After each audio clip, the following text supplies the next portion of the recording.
Hi everyone, and welcome in for Trader Talk Radio. My name is Paul Botterill, and I am your host tonight. Today is, 2nd of October 2022. Look, Ainsley is not able to join us today. She's feeling unwell, so I'll be doing gold and oil with a little bit of help from Ash, and then we'll be having George's recording. Going to do a little bit of a chat with Ash at some point as well, just on this. I think we've got a topic we need to talk about. Which we'll bring into this conversation as we go. Without further ado, let's bring up some charts. So I'm going to start off today talking about gold. Look, technically for mine, it's a really simple picture, and really these are both quite simple pictures. The gold chart technically is going from a high to a low, to a lower high, to a lower low, to a lower high, to a lower low, to a lower high, to a lower low. And now I know there's a bit of some small cycles in here as well, but overall for mine, lower highs and lower lows. Then what gold does beautifully is very technical, which I really like. So as an example, on the way down here, you can see this level here becomes support and pushes it up to this level here, which bounces off. This level here is previous support, becomes resistance. This level here acts as support, becomes resistance. In other words, it bounces off it, then it breaks it, and it goes the other way off it.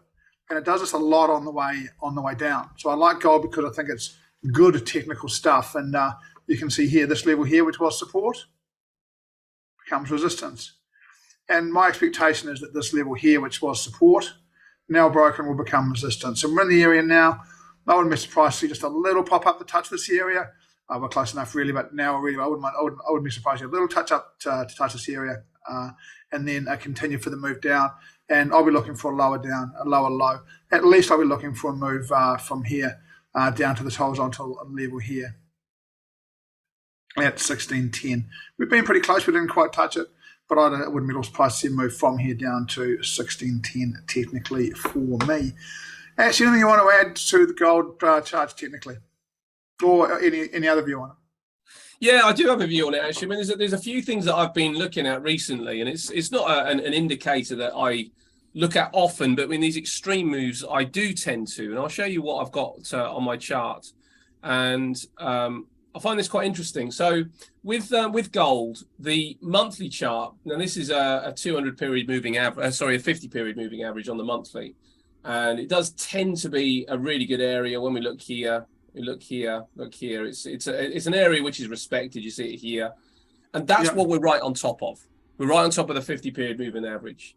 Same as the 200 period on the weekly. Now this is something that Swee talks about in Trading Buddies, and I put it on my chart, and I was really fascinated to see how well gold and many charts actually, many asset classes react to these levels. The big thing for me, though, is when we look at this, that's a relatively strong weekly bar. But if we were to draw the trend line across here, this is looking like it's through. And that's a big problem. So there are indications of what we've got, that we've got a potential for a move further to the downside. There's this sort of line there. We're right the way through it. Further to the downside. But when I look at this, and this is a daily chart, and I bring up the volume, what I'm really interested in is the 90-day volume. So the quarter, what was the volume of the quarter? And if we look over here, this volume is spiking. In comparison to every other day that we've had, this volume is spiking. And the biggest volume bar is this one here. And that's on a very bullish looking bar.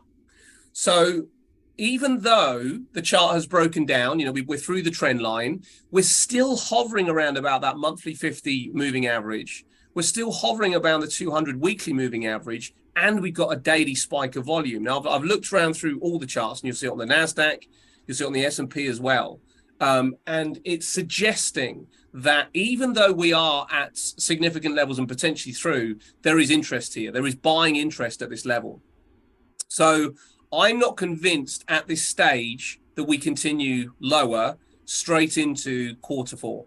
I wonder whether we might actually be due a bounce, and we might well even take this level back. Now, it doesn't matter because what we need to see, this would be an inverted head and shoulders, the formation of inverted head and shoulders here, suggests that it would come up here, come back, maybe not be as shallow, but eventually get through this trend line. That's where I'd be interested. I wouldn't be interested before that. So it doesn't matter that, the speculation is that we go higher. What matters is we see the correct chart pattern. And the correct chart pattern would have to get back inside the trend line, retest the trend line, having closed at least on the trend line, but not below. And then I'd be interested in the long. But my anticipation right now is for potential longs to come in.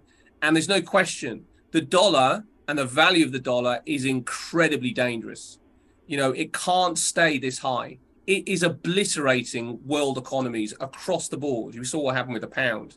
This is because the dollar is so strong that it is messing up the market structure. The intra-market structure with all these countries. If this breaks down, there's trouble. There's big trouble. And obviously the way that I'm sure Jeff would probably look at this, a low under this bar, an entry under this bar would also be of interest. So it could go in either direction effectively. We were talking about potential ways to protect yourself. Maybe putting some entries under some of these really bullish bars on high volume would be a potential way to protect yourself. So Ash, for me, right, I'm going to say technically still short. I'm going to say that a retest here of the 200-week moving average, the 50 moving average, the trend line themselves, all an area where we would look for this market to go short. The volume profile here has you a little bit focused on the fact there's some bars around, and we might push through and put a leg up. But even with the inverted head and shoulders, we're likely to see some selling around this area of the broken trend line, of the 200-week moving average. Likely some level of selling around that level, right? I think so. Yeah, I think so. I think shorts in this area, which would be right on the neckline of the inverted head and shoulders, would be, I think, relatively sensible at this stage. That would be the area. So I'd be anticipating it to come back down here anyway. So I probably want something that did, in the end, push into the neckline area here and then come back to that point and then see if we can get through. But really, the trade for me would be here. Before that, I wouldn't be that interested, but I'd want to see the inverted head and shoulders form. I'd want to really hear what they are going, what would be the catalyst. At this stage, there's no catalyst. If you look at what happened last week, we had PCE inflation data from the United States. Terrible. What I think is quite interesting, though, is that CPI is also made up by oil and the cost of oil. And yet we've seen the price of oil coming down. We're going to talk about oil next, Ash. Look, we'll have a look at oil. We'll have a look at oil next. I find it hard to say to people that this is a buy. Yeah. I think you've got to see quite a lot of evidence before you make this a buy for mine. And the retest off the level and hitting short, I still favour personally. So there's a couple of areas for you. You've got the retest, the break and retest for Ash long, and just the retest to the area and the push short for me. Either one, I think, is a place where you can trade with proper stop losses and proper risk management. One thing we are looking for possibly is some there's the potential for some real volatility. I want to ask you a question before we move on, right?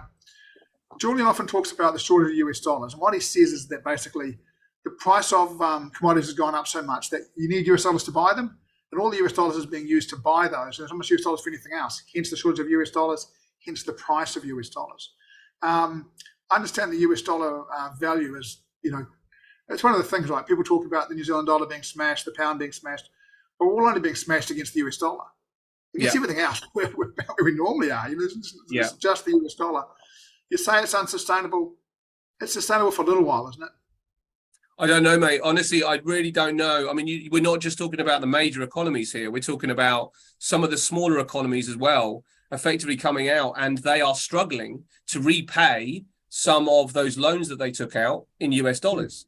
So we've got economies really on the brink.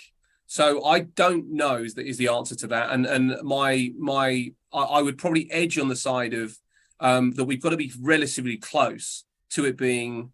Let me ask you a question. It's already dangerous. If you buy it in US dollars and you've got to pay it back in US dollars, do you have to buy US dollars to do that? Yeah, you'd have to convert back to the US dollar. So and we're talking about part of the problem is them buying US dollars to pay off the debt. Yeah, with the yields, and we've seen what's happened with the yields, right? So the debt is going higher and higher and higher, whereas before they were relatively comfortable because the US dollar Fed rate was at zero, pretty much at zero for a long time, and now it's kind of pushing up to those near 4%. It won't be long before it's at 4%. And that is a huge problem for the globe, huge problem. And it's not so much that the dollar is a good currency. And this is the thing, if you're bullish, then you do not want to see the dollar going as high as it is. If you're bullish on the market, the dollar where it is incredibly damaging to the market. Even the Chinese, when you sort of you look at what they've been doing to try and rebalance, I think they're at 7% spread or something between the US dollar value and their own value. So, and we're talking about an exporting country where you would think that this would be quite good for them, but it's not. It's so complicated and so complex that when you see a currency at an extreme, and particularly the US dollar, you know that throughout the globe there are issues, and it really could break some economies. And when we're not India. One of them. When you say that, be careful, right? Borrowing a truckload of money could break these economies. Well, yeah, but also they've got debts to pay. And as you quite rightly say, they've got to purchase certain things in US dollars. So even that in itself, that they are. It's going to cost. The UK is in a terrible place. Really, really dangerous place. You mean close to France or something else? Because we're close to France. Sorry, it's in trouble, mate. I don't want to jump in too much. The UK is in trouble, Ash, and now's the time where we'll start and see whether the Chancellor of the Exchequer or the Minister of Finance, as we call him around the rest of the world. I don't know why you guys have got the flash name for him. We're going to see whether monetary policy in the next year can deal with this stuff or not, right? Because the pound is in a mess. And again. Honestly, one of the most predictable, ridiculous situations in the world, right? Thanks for voting me in. Here's $50 trillion worth of tax cuts. Oopsie. It's not a great look. And democracy has a bit of this stuff go on from time to time. And, it doesn't, and the market looks at it and just goes, well, that's a sham. The market hates it. It looks and goes, this is not economics. This is paying off people who put you into power in a non-corrupt way. I'm not suggesting that it's like bribery, but it's you put me in. Here's a huge reward. Here's a big tax cut for the rich people, and the market looks at it and goes, actually, that doesn't look okay. And then it just goes, oh, we're out of here. We don't have money in this country anymore. And the amount of money that left the pound and left the UK. And I just said we shouldn't get into this. Let's not get into this. Let's have a look at the UK. Let's have a look at the oil chart first, Ash. I'd like to have a look at that. Okay. Yeah, sure. I'll bring it up, mate. I've got one ready to go. Let's. I think one of the things with both of these things, for mine, you can see on my chart here, I've got a monthly pivot and I've got a horizontal level. And look, both these pairs, both gold and oil, are quite big on bouncing off these horizontal levels. You see, they're very interactive overall against these levels. Perhaps a couple of levels that could be added into this area, but a lot of interest from them. Again, with oil, this very similar picture to gold for mine. Running down from a bit later, 10th of June, the starts on oil. It did have another crack at getting towards the tops, failed, and then put in, again, lower highs and lower lows all the way down. And that means it technically, for me, again, is short. And we've seen another example here where it's come off this level here and come straight back to this level. So what held it here, it's bouncing off short. What held it up here is pushing it down here. And technically for mine, that makes it short. We have seen this thing here again, held it here, pushed it down from there. These pairs, oil and gold, both do a fair bit of this stuff where the horizontal levels are perhaps more powerful, or not more powerful, but they're into play perhaps more with a product versus the US dollar than with a currency versus the US dollar. They're stronger for mine than, for instance, oil and gold. So for me, still bearish on this. And again, this level's been tested for mine. So really, I'm looking for a play down from here. down to horizontal levels a little bit below this. Could easily see price coming down and testing around this this level here. Oops, sorry. Around here, around the $76 mark, somewhere around there, 76.40. We'll see. I think that's a potential place to come in. Now, when I've got my levels wrong there, sorry. When I've said that, one of the things for mine that we need to bear into mind here is that, anything energy-wise is got the potential for some real volatility for mine as long as the Ukraine situation continues. Any thoughts on the direction on oil, Ash? I think it's going up, and in a lot of ways, it kind of leads on to the conversation of the dollar, because we can't forget the dollar's function as the reserve currency. I mean, that's the really interesting thing here. So everybody is going to be interacting with the dollar, and because of the situation that we've got geopolitically, oil still seems to me like a screaming buy. It seems to me like that there are too many issues out there and too many potential scenarios where the supply can get constrained, that would suggest that we should be buying up oil, except for the crushing of global economies, because obviously recession means that you don't grow quite as much, and if you don't grow quite as much, then you don't get the commodity bounce. But I think that there's just too many hangover situations still going on. The situation in Ukraine is still there. If the dollar does reverse, which it will, we don't know when, we don't know what will make it reverse, but it will, because things don't go up in a straight line. Then oil will probably be one of those things that will go in the opposite direction. But just as we've seen with gold, it's very difficult to make the bullish case at this particular stage. I think if we're talking longer term, I think oil's a screaming buy. If we're talking about immediately, then you'd have to say, if you're in a trade short, you'd want to stick in there. There's nothing that is suggesting that we're turning around right now. Let me ask you the question, Ash. What's caused this prosper? So oil at 124, a lot of talk about going to $200, right? And to be honest, if you ask me where we're going to be in 2 years from now, we're going to be at $200. I'm more than comfortable with that, right? I think it's very much on track. What's caused this drop in the price of oil? I think the concern about recession really started to kick in. I don't know what date have you got there? Is that May? About 10th of June. 10th of June. So yeah, I mean, if you were to kind of like bring up something like the S&P, the 10th of June, it was kind of already sort of like starting to come down. So global kind of economies were already starting to suggest that we're getting this weakening position, and the probable recession. So because of that, and also because of so far OPEC Plus and the likes not really coming out and saying that we are going to be getting a restraint of supply, then it kind of makes sense that we would start to see the oil market come down. We also saw Iran come back into the picture as well. There was I don't know if it would coincide exactly with that particular point, but it's got to be relatively close, isn't it?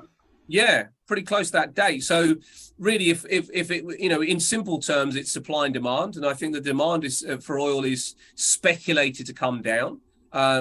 And because there may well also be an extra player in to provide some supply, then it kind of makes sense that the oil market is starting to dip here.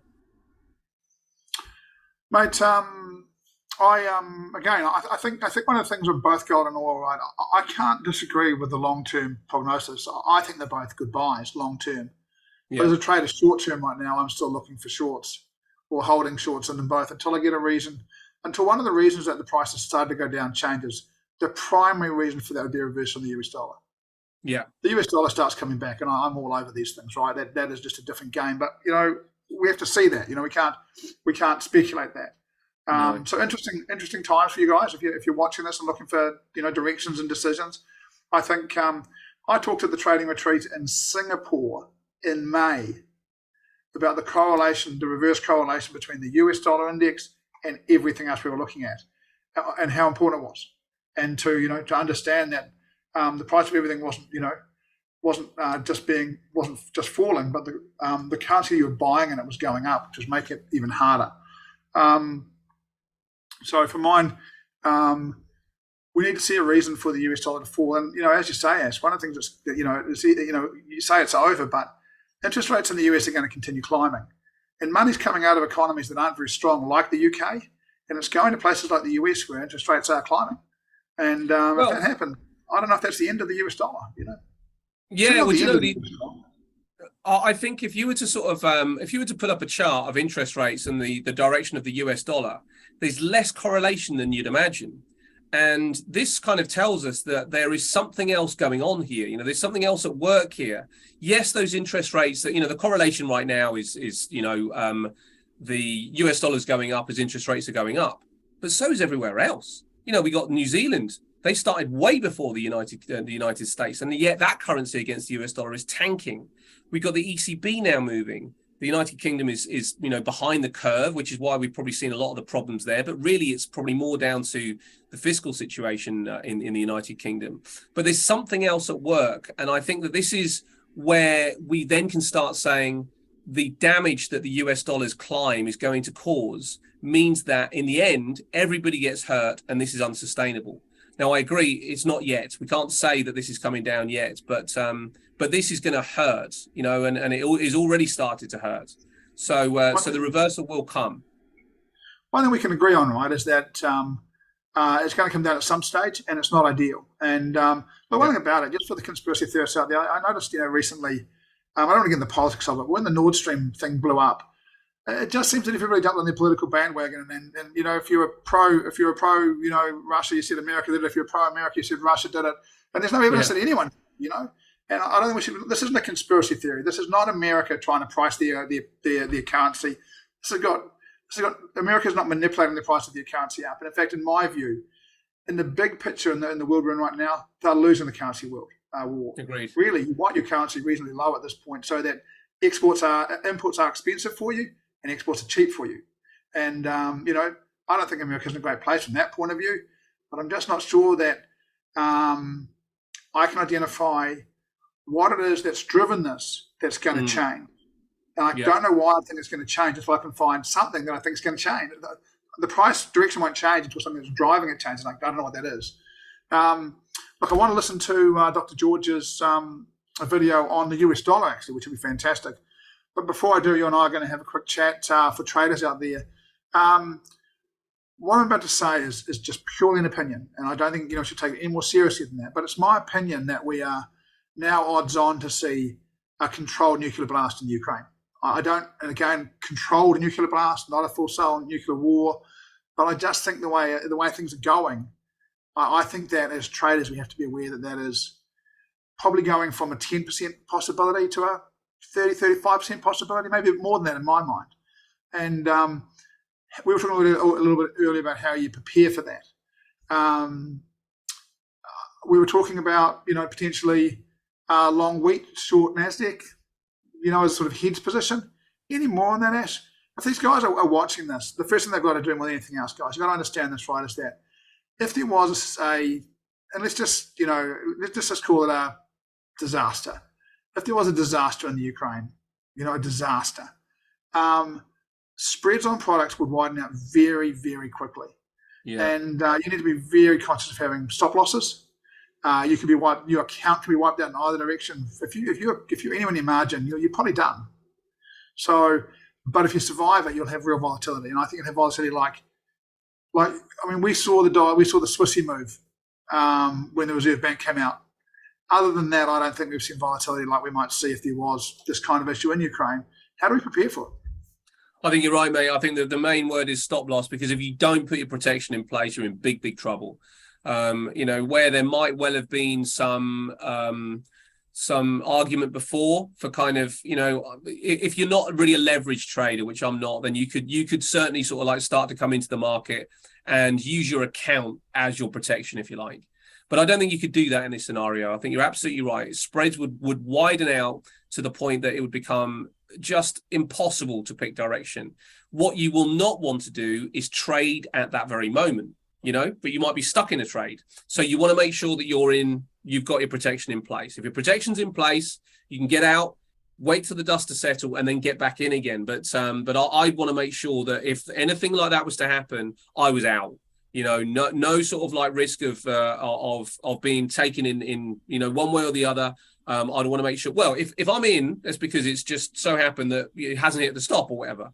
But otherwise, I want to make sure that the stop, if that's one place that I would want to make sure that the stop does its job. I think you've got to have them in. I remember a few years ago, Ash, a trader that we knew was automated system was going pretty well, pushed the risk up, and overnight the pound got smashed, and they blew up theirs and a number of investor accounts. And one of the things for this kind of situation is that there's huge rewards available if this happened, but there's huge risk, and the people who will make the money from it will be the people at low risk. You get exposed on risk here. You start to push your account risk up here, and you'll get blown out. You'll get margin called. And, you just won't be able to have enough margin left in your account for this kind of event. So first thing is keep your risk really low. Possible longs, wheat, oil, gold. I think, what about Bitcoin? Wheat is the most obvious. And wheat is obvious anyway because of the situation and what we've kind of got going on. Things like natural gas would be an obvious long as well. If oil goes long, the FTSE starts to look interesting, and that would be one way that you could hedge out the risk. You could go long FTSE, you could go short NASDAQ. Now, the reason for that is that you have got a index which is more correlated to oil because of BP and Shell, two of the biggest companies in the FTSE 100. The NASDAQ doesn't have any of that. The NASDAQ really is kind of sort of dependent on lots and lots of liquidity, lots and lots of support from monetary policy. So you could actually go long FTSE, short NASDAQ in a scenario like that. Where you've got to be careful is that if you get the flip wrong, the FTSE will go up by 1% while the NASDAQ goes up by 2%. So you've got to make sure that you do the correct mathematical equation between what you are buying and what you are selling. It probably wouldn't be 1-to-1. No, and again, small risk on both, right? You've got to be small risk on both. What you're doing. And that's one of the things, right? That one of the good things about FTSE NASDAQ, it's quite possible that even the FTSE with the oil base will crash after this if this happened, right? But most likely the NASDAQ would go further and quicker. Undoubtedly. So your long on the FTSE would lose a bit of money, but you're short on the NASDAQ. One thing you need to work out as a trader, it's quite complicated. You need to find your auto stops on the exchanges, because if the NASDAQ's got a 6% auto stop, you probably want to target at about 5.5% take profit, or you're going to sit through a day, because the NASDAQ will be auto stopped like that. If this happened, 10 seconds later, the NASDAQ will be at 6% down and be closed for the day. It'll reopen the next day, and who knows? This is we've probably got to get an advanced economist in here to talk this stuff through, not too far away. But these are the places where, again, I want to make this really clear. If you're an amateur trader, if you're trading less than maybe 10 mil, I would suggest to you that you need to be at very, very tight risk for the next couple of months while this gets sorted out. You'll wake up in a day and it'll just the whole lot be gone. And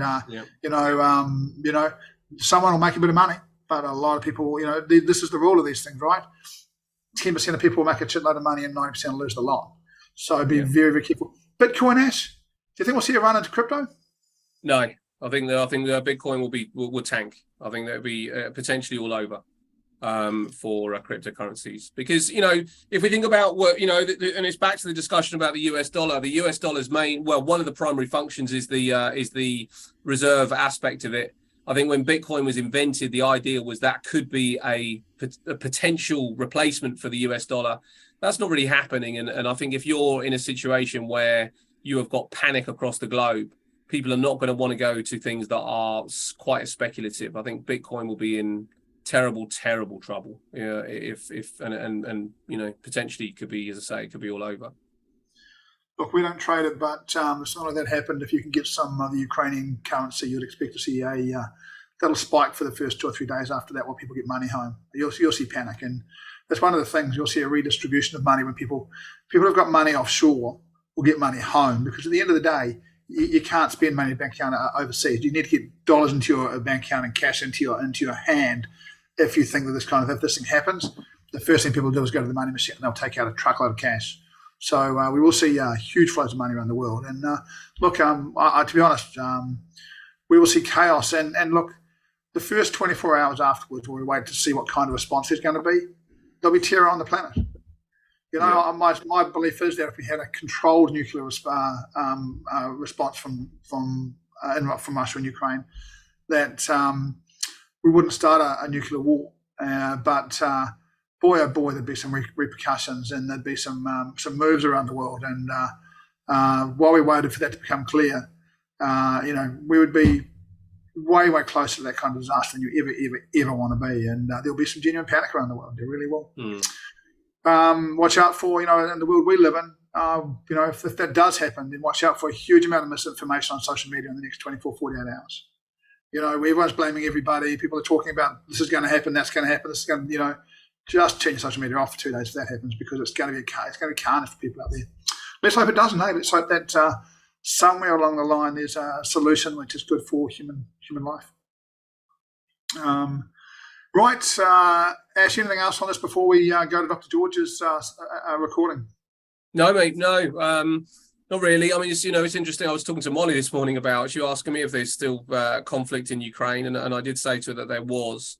And I said that, the unfortunate aspect is that nobody right now is prepared to listen, and nobody's prepared to talk.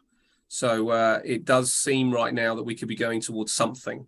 There's no movement, is there? No, I think it's one of those things, Ash, that, again, but one of the things we shouldn't be doing as traders is getting involved in good and bad and who's right and who's wrong. That's a private conversation. That's not a public conversation. That's not a conversation for shows like this. Everyone's got their opinion on it, and no one's going to change. It's like COVID vaccines, right? No one's going to change their mind. If you're pro-Russia, you're pro-Russia. If you're pro-US, NATO, Ukraine, you're pro those. You're not going to change your mind. But there is a need. The planet needs a peaceful solution, and it's one of the things. The US dollar is causing carnage at the moment. A situation like that could put the US dollar up considerably from where it is. Yeah. And boy, oh boy, that how the system survives after that. We may be heading for. We've got these anarchists who've always talked about the collapse of systems, and I've never been a real believer, but the system we put on some real pressure. And particularly, of all the times in the world, the time you don't want to do this is straight after a global pandemic. We've just printed a truckload of money. You've got nothing left for stimulus, right? What do they do after this? The US dollar goes off. Look, it might not matter how much money you make in your trade. Ash, you're running away. Sorry, I've got to make sure that I don't run out of juice. My laptop's flashing. Do you know what? This is a lovely laptop, but my goodness me, does it use a lot of power? If I'm not on the plug, it takes an hour and it's gone. Mate, probably be banned in the UK pretty soon. Anything that takes power like that. Probably should be. Okay, mate. Look, thanks, guys. Thanks, Ash. Really appreciate it. Hope you guys at home have got some value out of this. That's a good question. 7 Crystal Swiss. Oh, Greg, if that happens in Europe, hard to see a European currency benefiting from it for mine. Would money go to the Swissy as a safe haven? I just don't know if you can call the Swissy a safe haven in that circumstance. Really the chief protagonist in this world, when this situation would be Russia with the Ukraine, with the support of NATO, and that includes Europe. And, I don't know if Europe itself could grow up in that situation. A little bit, again, all around the world. I think what you will see is money, safe haven money in Switzerland will be moved home by people who want cash. Literally, if I really thought this was going to happen, the first thing I'd do is bring a truckload of money home, put it in the safe in the house. So if the world gets messy, I've got a truckload of cash. And to be honest, what currency would you buy? If you could have any currency in your safe in the world, Ash, what would you have? Well, you got to have the dollar. If you're going to sort of buy anything. Boy, there's no good news really here. This whole scenario plays out dollar strong for mine, which hopefully there'll be a breakthrough. And it's easy for people like us to talk about these things, but there are families in Russia and Ukraine that are losing family members every day, and their patience with this may, in the end, bring some solution from one side or the other. Neither side's winning. They're both, no one wins. All that happens is people die. Cheers, Ash. Really appreciate it. Anything else from you before I go? No, that's all good. I probably would agree with Greg personally. I think the Swissy probably would be a viable option, purely because of the lack of connection. If you were to compare the Swissy to the Euro as an example, Swissy's a lot more.